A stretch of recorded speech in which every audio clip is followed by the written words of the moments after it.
ఇంకేముందండి, చంద్రబాబు నాయుడు పరిపాలన చాలా చక్కగా ఉంది. అమరావతి చేస్తున్నారు. పెన్షన్ 3000 ఉంది, 4000 చేశాడు. ఇంకా మరికొన్ని పథకాలు ఇస్తాడు. అంతా బాగానే ఉంది పరిపాలన. ఇంకేం నమ్ముతారు, ఇంకా నమ్మే పని లేదు. మాకు గన్న పట్టుకోవడమే. ఆయన మాటల్లో కనీసం ఒక నమ్మకం. పోయినసారి 3 రాజధానులు అన్నాడు, ఇప్పుడు మావిగన్ అంటున్నాడు. రేపు ఇంకేమైనా అంటాడేమైనా ఆలోచన ఉందంటావా? మరి ఇంకేముంటది, ఇంకేముండదు. ఇలాగే వైజాగ్ అన్నాడు, కర్నూలు అన్నాడు, ఇవన్నాడు, అవన్నాడు. ఈ రకంగా నడిపినాడు. మళ్ళీ మాట నమ్మాలని ఎవరు నమ్ముతారు? ఎందుకు వేస్తారు? నమ్మకం ఉంటేగా వేస్తారు. నమ్మకం లేదు ఇంకేం వేస్తాం. పరిపాలన అయితే బాగానే ఉంది, చాలా చక్కగా ఉందండి. నెంబర్ 1. మనకంటూ ఒక క్యాపిటల్ ఉండాలి, దానికి ఒక చట్టబద్ధత చేసుకున్నాం. అమరావతి అని మన దేశానికి ఏ క్యాపిటల్ అని చెప్తాం, మన రాష్ట్రానికి ఏదని చెప్తాం, తెలియదు కదా. అమరావతి కావాలా, మావిగన్ కావాలంటే మీరేమని చెప్తారు? నేను అమరావతి కావాలని చెప్తా. ఎందుకని? మరి దీనికి క్యాపిటల్ అని కావాలి, బాగుపడేది కావాలి, కానీ బాగులేందుకు ఎందుకు మాకు అవసరం లేదు కదా. బాగున్నదే కావాలి. నేను కూటమి ప్రభుత్వానికే ఓటేస్తా. చివరిగా అంటే జగన్మోహన్ రెడ్డి గారు గతంలో 3 రాజధానులు అన్నాడు, ఇప్పుడేమో మావిగన్ అంటున్నాడు. ఆయన మాట నమ్మచ్చు అంటారా?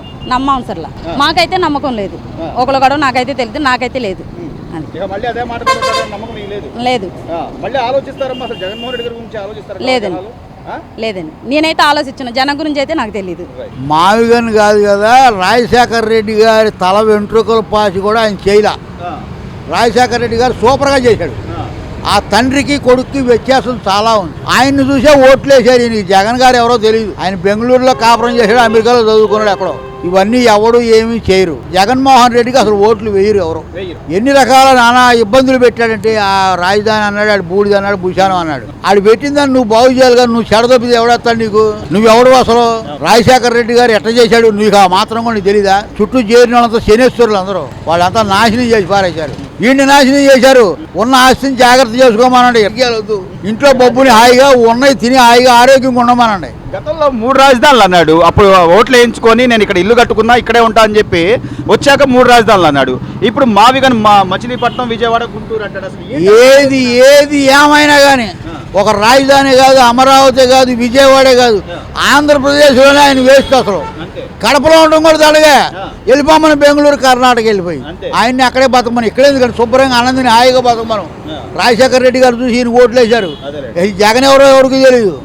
ఆయన ఎవడండి ఇక్కడ? పొరపాటులో మాట్లాడే పని లేదు. ఎవడు నాకు తెలిసి ఎవడేడు, నేనేయటం కాదు, నా సంగతి వదిలేండి.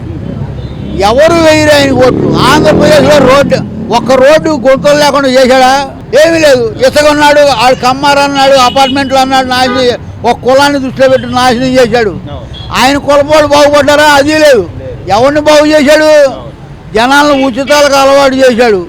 రాజశేఖర రెడ్డి గారు అట్లా చేసినా ఆయన రూపాయి తిన్నా 10 రూపాయలు తగలబెట్టాడు అందరికి. ఈయన రూపాయి పెట్టాల, 10 రూపాయలు ఈయన తినడం సరిపోయింది. చుట్టుపక్కల వాళ్ళు దోచేశారు. ఈయన అమాయకుడు అనవసరం రాజకీయాలకు పనికిరాడు. ఆయన శుభ్రంగా బెంగళూరు వెళ్ళిపోమన్నాడు, అమెరికానో బెంగళూరు వెళ్ళిపోయి హాయిగా బతకమనండి. ఇప్పుడు ఆయన అడిగిన మాట అడుగుతున్నా బాబాయ్. జగన్ గారు అన్నదే మావిగన్ అంటే మీరు ఓటేస్తారా, అమరావతి అంటే మీరు? అసలు మావిగన్ ఎవరికి తెలుసండి? మావిగన్ అంటే ఏమిటి? నీ బూడిది గన్ను, నా బూడిది గన్ను. ఏమి గన్ను అది? ఉన్న రాజధాని అని ఓ పక్కన తెలుగులో ఏడుస్తుంటే మావిగన్ ఎవరికి కావాలండి? ఏంటి 3 జిల్లాలు కలిపి మావిగన్న ఒకటి ఇప్పుడు సపరేట్ చేస్తారు. తెలంగాణ, రాయలసీమ, ఆంధ్ర, తూర్పు, పశ్చిమ సపరేట్ చేస్తారేంటి? నాశనం చేసి ఏదో రకంగా లబ్ధి పొందుతాం చూస్తున్నాడు అందరూ. ఆయనకంటే నేను 1000 రెట్లు బెటరు. నాశనం చేయడానికి ముందు జగన్మోహన్ రెడ్డి మొదలెట్టాడు. వచ్చాడు రాజశేఖర రెడ్డి గారి పేరు చెప్పుకుని సుఖం లేకుండా చేశాడు. ఇవాళ రాజశేఖర రెడ్డి గారిని నమ్మి ఓట్లేశారు ఆయనకి. జగన్మోహన్ రెడ్డిని చూడాల. చంద్రబాబు నాయుడు కూడా ఆపోజిషన్ కోసం చూశారు. జగన్మోహన్ రెడ్డి మీద వ్యతిరేకత, ఆ రోజు సపోర్ట్ చేశారు, నీకు ఓట్లేశారు అందరూ. అంతేగాని రాజశేఖర రెడ్డి గారు చేసే పనులన్నీ నువ్వు చేస్తే ఇప్పుడు కూడా గెలిచేవాడు, ఇప్పుడు కూడా బాగానే ఉండేది. అదన్నీ ఒట్టి మాటలండి. మావిగన్ అంటే అది ఒక పిచ్చేవాడు చేతిలో రాయి లాంటిది అని చెప్పేది. అమరావతిలో బోళ్ళని కోట్ల రూపాయలు పనులు జరుగుతున్నాయి. మావిగన్ అనేది అర్థం పర్థం లేదు. అంతకుముందు 3 రాజధానులని సరిపెట్టేశారు. అంతే తప్పితే ఏమి జనాలు నమ్మే పరిస్థితి ఏమీ లేదు. ఇట్లా మార్చుకుంటా పోతా ఉంటే అసలు ఇది రాజధాని ఒక క్యాపిటల్ అనుకుంటున్నాడా, ఆయన ఏమనుకుంటున్నాడు? అదే ఇప్పుడు ఆంధ్ర రాష్ట్రానికి పట్టిన దరిద్రం 5 సంవత్సరాలు ఒక రోడ్లు కానీ ఏమీ బాగుపడలేదు. ఇప్పుడు వీళ్ళు డెవలప్మెంట్ చేస్తుంటే మళ్ళీ ఏదో విధంగా ఇది చేసి చేయాలని చేయటం తప్పితే అదంతా జరిగేది కాదు, ఏమీ కాదు. మళ్ళీ చంద్రబాబు ఇన్ని రకాల మాటలు మార్చే వ్యక్తిని ఇంకోసారి నమ్ముతారా సార్ జగన్మోహన్ రెడ్డి గారు? నమ్ముతారని వాళ్ళు అనుకుంటున్నారు కానీ నమ్మరు, జనాలు మాత్రం నమ్మరు. వాళ్ళు అపోహ పడుతున్నారు, మేము వచ్చేస్తాం 2029 అని. వాళ్ళకి లేదు. ఇదివరకు కూడా వాళ్ళ నాన్న రాజశేఖర రెడ్డిని చూసి చేశారు తప్పితే ఈ జగన్ గురించి వేయలే. రాజశేఖర రెడ్డి బాగానే చేశాడు, వీడికి మళ్ళీ ఈ పిచ్చి పనులు ఈ 3 రాజధానులు చేయలే. ఆయన గురించే ఈయన బండి. ఇక ఈసారి నమ్మే పరిస్థితి లేదు. నిన్న అంబటి రాంబాబు గారు, పేర్ని నాని గారు, దేవినేని అవినాష్ వీళ్ళందరూ కూడా వెళ్ళారు. సరే, గతంలో అయితే అంబటి రాంబాబు, పేర్ని నాని మంత్రులుగా ఉన్నారు. 5 ఏళ్లలో వాళ్ళు ఇష్టం వచ్చినట్టు వెళ్ళొచ్చు, వెళ్ళి రైతులతో మాట్లాడచ్చు, వాళ్ళ కష్టాలు తెలుసుకోవచ్చు. అదేం చేయలే. ఇప్పుడు ఏదో కొంతమంది పిలిచారు, మేము DRDA పరిరక్షణ సమితి అని పెట్టుకున్నాం, వెళ్తే మమ్మల్ని చంపైపోయారని చెప్పి మాట్లాడుతున్నారు. అసలు ఏంటి సార్ నిన్న వాళ్ళు అసలు వెళ్ళింది అసలు మొత్తం మాయగాళ్ళు. వాళ్ళు ముగ్గురు మాయే. ముగ్గురు ఏముంది జగన్తో సహా, లేళ్ళ అప్పిరెడ్డి కానీ లేళ్ళ అప్పిరెడ్డి వీళ్ళందరూ మాయ. అసలు ఏమి లేదు వాళ్ళది అసలు. ఎందుకు అంటే గలాట చేయడం వల్ల వాళ్ళకి వచ్చే ఇదేంటి? రౌడీ మొగలు వేసుకెళ్ళటం, ఏదో గలాట్ చేయటం, ఇది చేయటం, ఇంతేగాని అసలు రారే వాళ్ళు. అసలు నమ్ముతారంటారు జగన్ అసలు నమ్మరు. 2 ఏళ్ళు అయిపోయింది, 3 ఏళ్ళు కళ్ళు మూసుకోండి, నేను వస్తాను, ఒక్కొక్కటి సంగతి తెలుస్తాను అంటున్నాడు. ఏంది ఆయన తెలిసేది తేల్చడం లేదు, ఏం లేదు. ఆయన ఈ 2 ఏళ్ల పరిపాలన ఎలా ఉందంటారు కూటమి ప్రభుత్వం వచ్చాక? కూటమి ప్రభుత్వం బాగుంది. నెంబర్ 1గా ఉంది. ఏ విషయాలు అంటారు? ఏ విషయాలు? పెన్షన్ కానీ, రైతులకు కానీ అన్ని పోలవరం కానీ, అమరావతి కానీ అన్ని విషయాల్లో కూడా నెంబర్ 1గా ఉంది. అది ఇక మళ్ళీ జగన్మోహన్ రెడ్డి మాటలు కానీ లేకపోతే అసలు మాట్లాడే పని లేదు వాళ్ళది. వాళ్ళంతా దొంగలు అసలు. తెలుస్తుందా సార్? అంటే ఈ రోజు గ్రామాల్లో కూడా, గ్రామ స్థాయిలో కూడా కాలువలు, పూడికతీత పనులు, లేకపోతే రోడ్లు, ఇవన్నీ కూడా కొంత మార్పు అనేది తెలుస్తుందా? ఎలా అనిపిస్తుంది మీకు పరిపాలన? నెంబర్ 1 చేస్తున్నారు కూటమి ప్రభుత్వం. డ్రైనేజీలు కానీ, గీనేజీలు కానీ, ఏ నియోజకవర్గానికైనా సరే వాళ్ళు బ్రహ్మాండంగా చేస్తున్నారు. ఎమ్మెల్యేలు కానీ, వాళ్ళు కానీ, మినిస్టర్లు కానీ వాళ్ళు బాగా చేస్తున్నారు. అంతేగాని జగన్ చివరిగా కుల రాజకీయాలు కూడా తీసుకొచ్చి ఈ రోజున కమ్మ కాపు, గతంలో ఎవడో అనుకునే వాళ్ళం కదా ఏ కులం ఏంటి అనేది ప్రస్తావన వచ్చేది కాదు. ఈ రోజు రాజకీయాల్లో లాగడం ఎంతవరకు సమంజసం? అది కరెక్ట్ కాదు. అది కుల రాజకీయాల్లో ఎవరి నుంచి ఉంటే వాడు ఆ కులం పేరుతో గెలుస్తారా? గెలవరు. అన్ని కులాలు కావాలా, అన్ని కులాలు అయితేనే గెలుస్తారు. అంతేగాని నంబర్ అబ్బే ఇళ్ళు అసలు వీళ్ళు అంతా మాయగాళ్ళు, దొంగలు వీళ్ళు. సార్, అంటే ఇక్కడ ఏమైందంటే మొన్న వెళ్ళిన పేర్ని నాని గారు కానీ, లేకపోతే అంబటి రాంబాబు గారు కానీ, మీకు గతంలో అంబటి రాంబాబు గారు మనకు ప్రపంచాన్ని మించిన ఢిల్లీని తలదన్ని రాజధాని నిర్మిస్తా అంటున్నాడు, అవసరమా మనకు అని అన్న వ్యక్తి ఆయన. పేర్ని నాని గారు కూడా గతంలో అమరావతి మీద అనేక రకాల కామెంట్లు చేశారు. వాళ్ళు ఏమంటున్నారంటే మీరు అవును అనుకూలమే, మేము కూడా అనుకూలమే, ఇక్కడ డెవలప్మెంట్కి మేము సహకరిస్తామని చెప్పిరండి అంటున్నారు. 2 ఏళ్ళు అవుతుంది కూటమి ప్రభుత్వం వచ్చి, కొంత మార్పు అనేది ఏమైనా కనిపిస్తుందా? ఎలా ఉంది పరిపాలన? మార్పు చాలా కనబడుతుందండి. మంచి రోడ్లు వేస్తున్నారు, కావాల్సినవి చేస్తున్నారు. వాళ్ళు ఇచ్చిన హామీలు దాదాపు పూర్తి చేశారు. పవన్ కళ్యాణ్ గారు కానీ, చంద్రబాబు నాయుడు గారు కానీ, లోకేష్ గారు కానీ వాళ్ళకి ప్రజలకి బాగా అండగా ఉంటున్నారని అనుకుంటున్నాం కాదు, అది అవుతుంది, జరుగుతుంది. పరిపాలన అయితే బాగుంది.